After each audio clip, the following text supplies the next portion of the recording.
Life can be pretty strange sometimes. Like this one day, I was at the park and I accidentally flung a scoop of chocolate ice cream right onto someone's pants. Let's just say, my name's Julie and clumsy moments seemed to follow me everywhere. I was enjoying the sunny day with my favorite ice cream when I tripped, right near a bench where a guy was sitting, totally focused on his phone. "Oh no, I'm so sorry," I blurted out as the ice cream landed right on his leg. He looked up, more amused than upset, and then something unexpected happened. He laughed. "Guess I needed a little extra chocolate today," he joked. His easygoing reaction made me feel a bit less embarrassed. I quickly grabbed some napkins to clean up the mess. "I promise, I'm not usually an ice cream attacker," I said, trying to laugh it off. He waved his hand and smiled. "It's okay, sit down," he offered, motioning to the spot next to him. "I'm James, and thanks to you, I've got a funny story about how my day got better." I smiled back and sat down. "I'm Julie, and I guess I owe you an ice cream now." We hit it off right away. It turned out James worked in IT, not far from where I did my web design work from home. We talked about everything from tech to movies, and by the time we parted ways, we had already planned a date for the weekend. Fast forward, and things between us were going great. But then came the day I met his mom, Mrs. Charles. James had mentioned she was a bit old-fashioned, but nothing could have prepared me for meeting her. When I walked into their family home, there she was, sitting with a big astrology book open in front of her.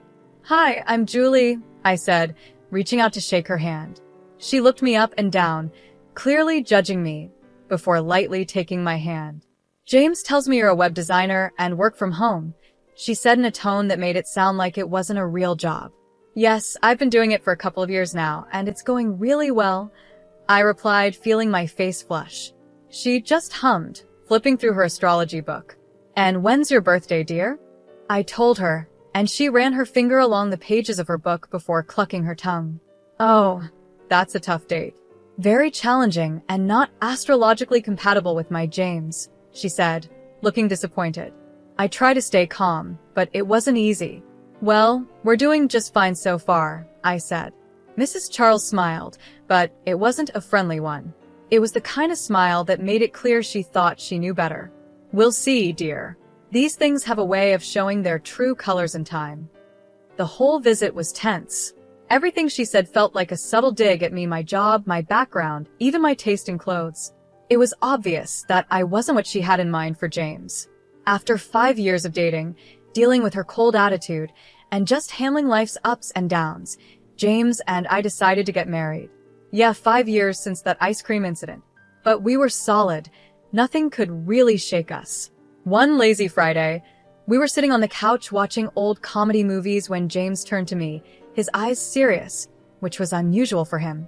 "Julie, I've been thinking," he said, and my stomach did that weird flip, like butterflies going crazy.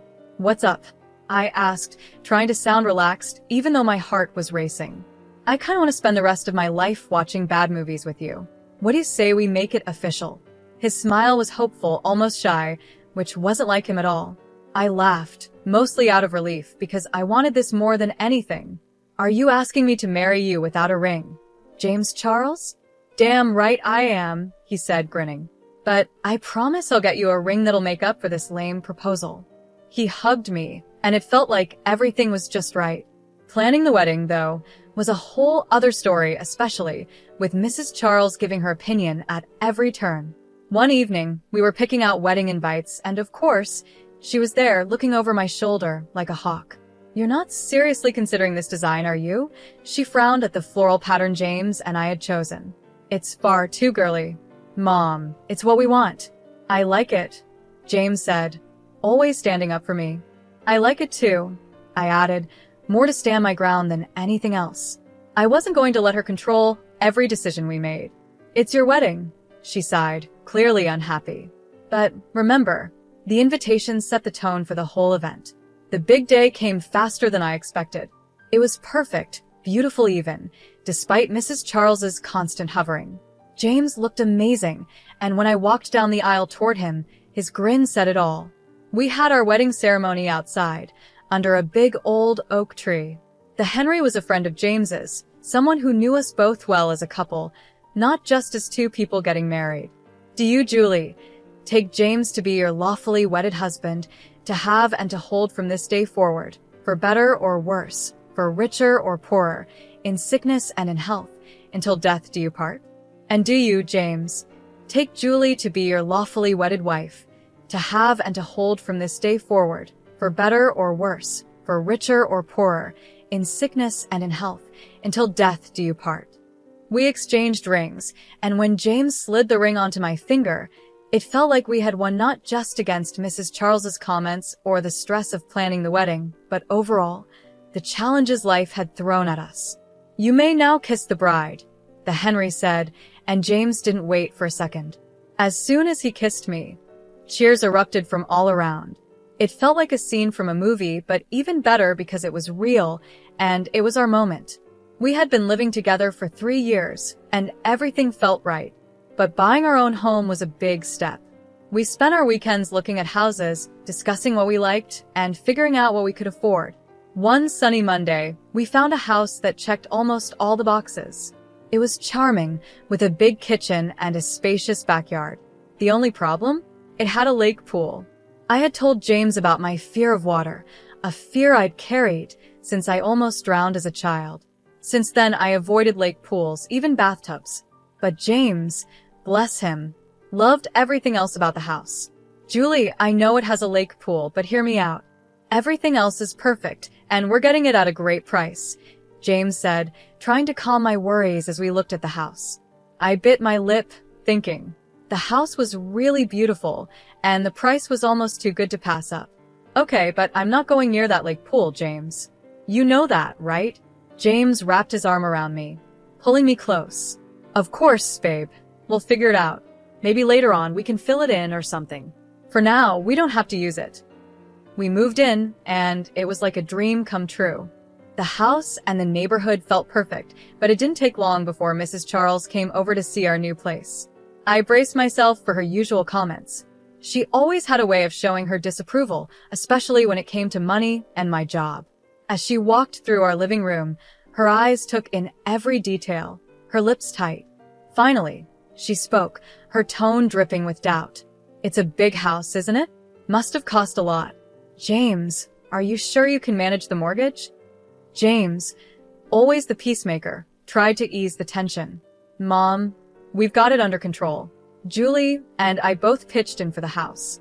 It's not just on me. I chimed in, tired of the assumption that I was relying on James. That's right, Mrs. Charles. I work too, you know. My web design job pays well, and it helped us get this place. She scoffed, clearly not believing me. Working from home on your computer all day? That doesn't sound like it brings in enough to afford a place like this. Seems more like a hobby than a real job. The rest of her visit passed in a blur of forced smiles and awkward topic changes. After she finally left, I let out a long breath I didn't realize I'd been holding. James hugged me tightly, pulling me close. Ignore her, Julie. We know the truth. We're doing this together, and that's what matters. As weeks went by, our new house started to feel like home. I set up my office, and it became my safe space. From there, I worked on web design projects that not only paid well, but also showed that I could contribute just as much to our life together. James took care of the yard and kept up with the lake pool, even though I never went near it. Then, one sunny afternoon, the incident happened. Mrs. Charles had decided to drop by, supposedly to bring some of James's old stuff from his childhood. But I knew she had more on her mind. She always had a way of turning a simple gesture into something more critical. We were out in the backyard, making small talk, when her eyes landed on the lake pool. Julie, I never see you or James in that lake pool. Don't you ever swim? Her question caught me off guard. I took a deep breath, figuring honesty might stop the conversation from going further. Actually, I'm afraid of water. I had a bad experience as a kid, almost drowned. I haven't felt comfortable around lake pools or large bodies of water since. Her expression changed from curiosity to something different. I couldn't quite figure out what Mrs. Charles's expression meant. Was it disbelief? Disdain? Whatever it was, it didn't feel supportive. Well, that's just unusual, isn't it? A grown woman afraid of a little water, she scoffed, and I felt my face flush with embarrassment. I tried to laugh it off, but the conversation left me feeling uneasy. Later, I found out it wasn't just an awkward moment, it was the start of rumors.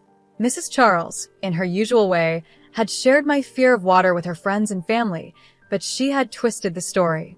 By the time it made its way back to me, the story was that I was mentally unstable because of my phobia. A friend who'd heard the rumor asked me, "Julie, is it true what they're saying? That you're too scared to even look at your own lake pool?" I felt hurt and betrayed, so I talked to James about it. He was just as surprised. "She said that? That's it. I'm talking to her, this has to stop." James confronted his mother, and things exploded. He made it clear her behavior was out of line, but instead of backing down, Mrs. Charles got even worse. She started accusing me of manipulating James and trying to keep him away from her. One afternoon, she called me directly, her voice sharp and accusing. "You're just trying to keep me out of the house. What are you hiding, Julie? Meeting someone else while my son's at work?" Her words were like poison, meant to hurt me. I was stunned. "Mrs. Charles, that's ridiculous. I would never cheat on James, you know that." But she wouldn't listen. "Oh, I know your type. You think you're clever, but I know what's going on." I told James about the call, and he was just as shocked. "She said that? That's insane, Julie. You know it's not true, and I know it's not true," he said, trying to laugh it off. But I was shaken. The fact that his own mother would go so far to make me look bad was disturbing. James agreed, and we decided it was time to set some boundaries. After that, Mrs. Charles's visits became less frequent. And when she did come over, James made sure to be there so he could step in if needed. Things started to settle down, but a few weeks after the big blow-up with her, I began noticing small things that seemed off. Little things that wouldn't mean much to anyone else, but to me, they felt like signs. It started with the feeling of being watched. At first, I thought I was just imagining it. When I was at the grocery store, picking out vegetables, I'd get this strange feeling, like someone was staring at me. I'd turn around and sometimes catch a glimpse of someone looking away quickly. I told myself it was nothing, probably just other shoppers. But then it happened again, this time at the laundromat. I was folding clothes when that same feeling came over me. I glanced up and saw a man standing across the street, just staring straight at me. I blinked, and he was gone. "You're being paranoid, Julie," I muttered to myself as I shoved the clothes into my bag. But the real shock came one evening at home. James was working late, and I was in the living room catching up on some web design work. That feeling of being watched hit me again. I peeked out the window, and there he was, the same man from the laundromat. He was standing across the street, barely visible in the dim streetlight, but definitely there, definitely watching. I grabbed my phone and called James, my voice a bit shaky.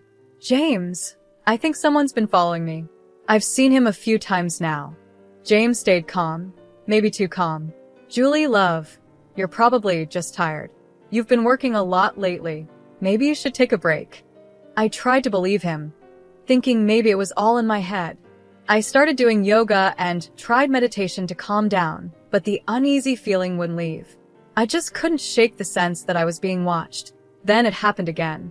I was leaving the grocery store, and there he was, standing in the parking lot. This time, I was ready.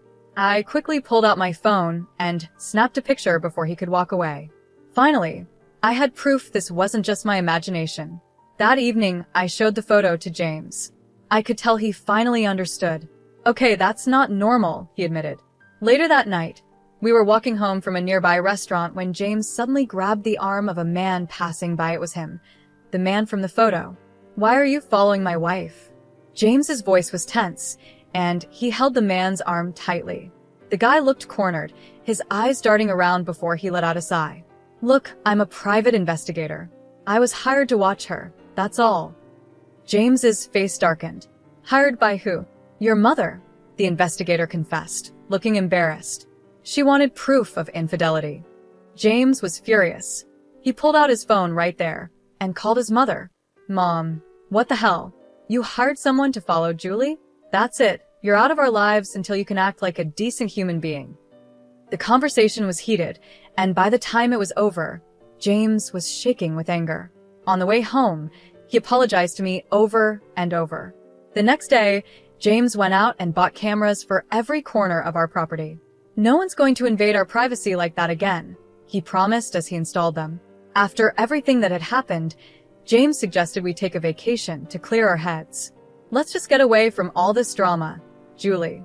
Just you and me, somewhere peaceful, he said one evening while we sat on the couch, exhausted, in a house that now felt too loud with all the tension. I didn't need any convincing. Yes, let's do it. I really need a break, James. We decided on a small cabin up in the mountains, away from everything and everyone. It was perfect. The air was fresh, the views were beautiful, and most importantly, it was just the two of us. No distractions, no interruptions. Up there, surrounded by nature's calm, I could feel all the stress melting away. We spent our days hiking and our evenings cuddled up by the fire. I could finally breathe again, laugh again, and just be myself without worrying about anything. When we returned home, I was glowing not just from the mountain sun, but from a newfound joy. I was pregnant. We found out a few weeks after we got back, and it filled us with happiness, though I also felt a bit anxious. I didn't want anyone to know yet, especially not Mrs. Charles. I was afraid the stress she could bring might harm our little miracle, something we had been waiting for so long.